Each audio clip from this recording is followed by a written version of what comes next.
Hello, my name is Jamie, and I would like to describe a few ways that we attempt to repair cracks. On our bids, we write these in three different ways: the worst cracks, the majority cracks, and seam cracks only. The pictures usually correlate with this when we do a picture of the crack fill, as you see in this one, which shows only the seam cracks. The majority cracks does not mean that we're going to get every crack in your parking lot or road. As you can see here, we have a metal box that has hot tar in it that falls down, that's gravity fed, that pushes along the asphalt.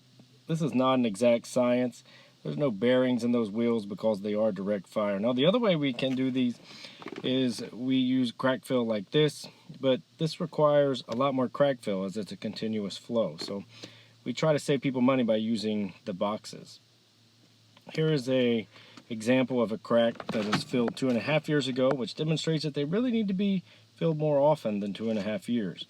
Here's another picture of just a year ago filled, and you can see it's still doing its job. That crack hasn't come back completely. And lots of times when people have alligatoring in their parking lot and they don't have money to patch it, we crack fill it like this. This helps. It doesn't solve the problem though.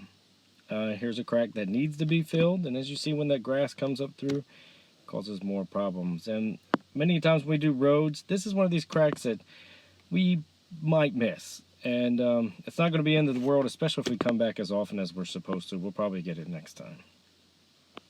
Here's a crack that has grass coming through, and the grass and the ice help widen those cracks over time. The cracks get wider, and the cracks get wider until you get a pothole. Now, the people who make crack fill, they know that it's not an exact science, so they give you a very detailed explanation of how you should crack fill based off of your measurements of the cracks.